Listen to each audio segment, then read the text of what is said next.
दोस्तों हम लोगों ने फायर के रिगार्डिंग सेशन में ट्रायंगल ऑफ फायर को देखा है, फिर पास फॉर्मूला देखा है कि किस तरह से पास फॉर्मूला का यूज करके हम लोग किसी फायर एक्सटिंग्विशर से आग को बुझा सकते हैं। Then you have to learn types of fire. आपको टाइप्स ऑफ फायर यानी आग के प्रकार कितने होते हैं ये देखना है। जैसे मैंने बताया कि गोयम फॉर्मूला मैंने बनाया है GOEM, जिसको मैंने ABCD टाइप के फायर पे एक्टिवली यूज करने की कोशिश की है, जिसके तरह से हमको अच्छे से याद रहे।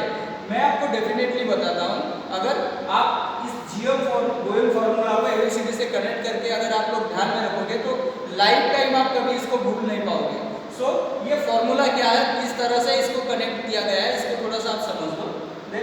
ये मैंने कनेक्ट किया है, ये कि G यानी होता है जनरल फायर, जिसको हिंदी में बोलते हैं साधारण आग। ए को G जनरल फायर में कनेक्ट किया है।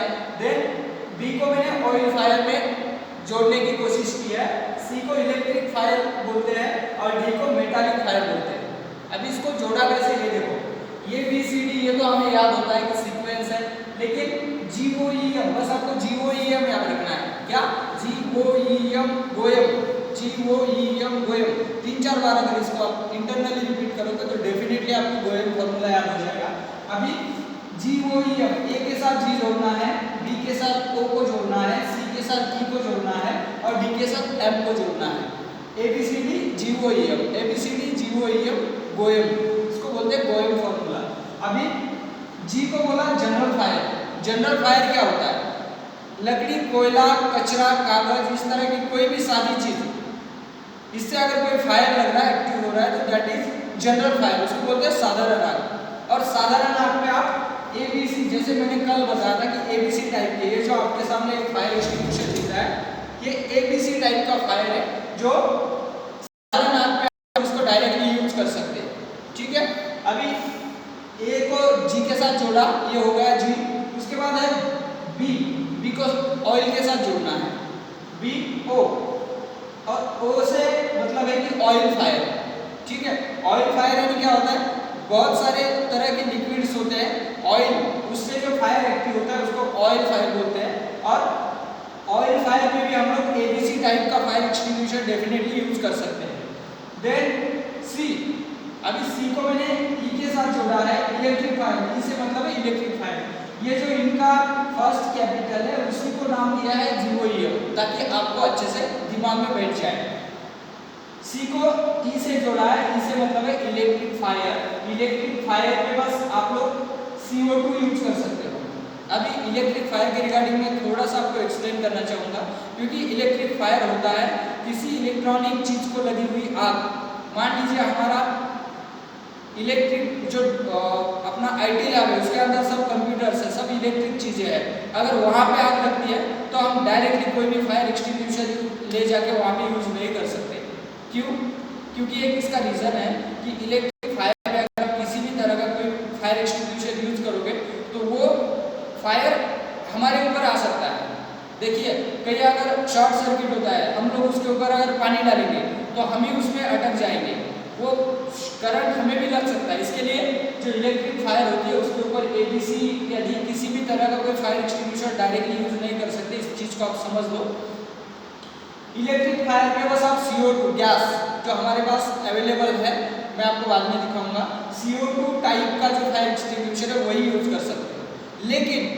लेकिन एक चीज और समझ लो, अगर इलेक्ट्रिक फायर अगर जनरल फायर में कन्वर्ट होता है तो जनरल फायर में कन्वर्ट कब होगा आप समझ सकते हो, जब कहीं इलेक्ट्रिक आग लगता है, वहाँ का स्विच अगर हम लोग बंद कर देते हैं तो तब स्विच वहाँ से निकाल देने के बाद वो पूरा जो फायर होता है, आग होता है, वो जनरल फायर में कन्वर्ट हो जाता है।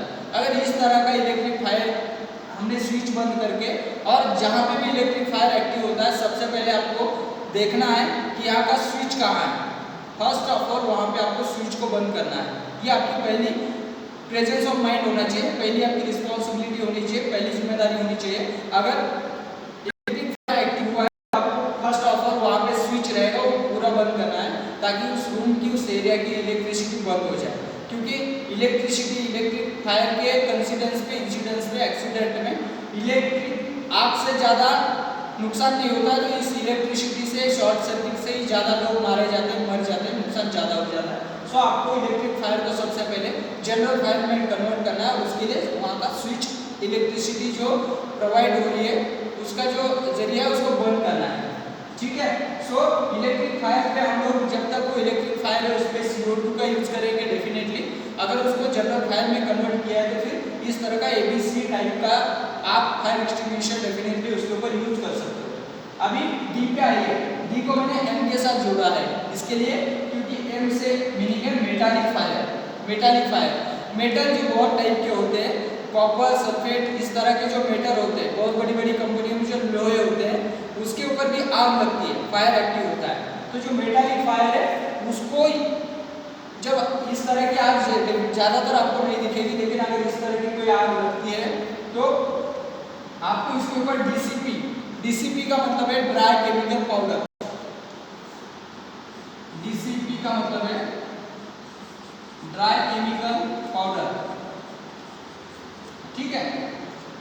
जब कोई D टाइप की फायर वहां पे एक्टिव हो रही है तो आपको ड्राई केमिकल पाउडर DCP का ही यूज करना है। हालांकि जबकि ABC टाइप की आग पे आप लोग ABC टाइप का फायर एक्सटिंग्विशर यूज कर सकते हो, लेकिन D टाइप की जो फायर है उसके ऊपर ABC टाइप का फायर एक्सटिंग्विशर बिल्कुल यूज नहीं होगा। वहाँ पे D यानी मेटालिक जो आग लगती है उसके ऊपर DCP dry chemical powder use होगा। सो मैंने मोटा मोटी आपको फायर क्या होती है और उसके टाइप्स क्या होते हैं इसको बताने की कोशिश की है। अभी आपको खुद को ये समझना है कि YouTube के जरिए आपको टाइप्स ऑफ फायर को थोड़ा सा देखना है। जब आप YouTube में एंटर करोगे और टाइप्स ऑफ फायर वहाँ पे टाइप करोगे तो डेफिनेटली ये सब चीज़ें आपको क्लियरली विद एक्सप्लेन आपको वहाँ पे देखने को मिलेगी, क्योंकि 10-15 मिनट में मैं इतना बड़ा चैप्टर आपके साथ शेयर नहीं कर सकता। So you have to prepare YouTube and you can go through also. आप YouTube के थ्रू भी जा सकते हो, बहुत सारा नॉलेज कलेक्ट कर सकते हो। अभी एक बार और रिमाइंड कराता हूँ फायर के रिगार्डिंग हम लोगों ने जितना भी सीखा। कल डेफिनेशन सीखी कि fire is a chemical reaction which heat, light and smoke in presence of fuel. आगे एक साधारण रासायनिक अभिक्रिया है जो ईंधन की उपस्थिति में उष्णता, प्रकाश और धूल उत्पन्न करती है, उसे आग कहते हैं। उसके बाद ट्रायंगल ऑफ फायर देखा कि हीट, लाइट एंड स्मोक, इसको ट्रायंगल ऑफ फायर बोलते हैं। आपकी जो फाइनल असेसमेंट होगी उसमें इस तरह का फायर ट्रायंगल दिया जा सकता है। इन तीन चीज़ों में से या अन्य इस चीज़ में से कोई चीज़ मिसिंग बताई जाएगी और आपको बताया जाएगा इसको फिल करो। तो ये आपके लिए बहुत ज़्यादा इंपॉर्टेंट है, इसको अच्छे से समझ लो, देख लो। फिर पास फार्मूला को भी हमने देखा है कि पास फार्मूला किस तरह से हम लोग यूज करते हैं। Then types of fire, fire के कितने टाइप्स है, मोटा मोटी 4 फायर के टाइप्स को मैंने आपको शेयर किया है, जिसको आपको गोयल फार्मूला के जरिए याद रखना है। अगर आप ऐसे याद रखने की कोशिश करोगे तो थोड़ा दिक्कत जाएगा, लेकिन अगर आप गोयल फार्मूला की तरफ से इसके हिसाब से अगर आप याद रख रहे हो तो यू हैव टू डेफिनेटली आप इसको याद कर सकते हो। सो फायर के रिगार्डिंग बहुत सारे सेशंस अभी लेने हैं, अभी इतने पे मैं रुकने वाला हूँ, लेकिन आपको रुकना नहीं, आपको यूट्यूब पे, गूगल पे जाके पूरी नॉलेज लेने की कोशिश करनी है। So thank you so much.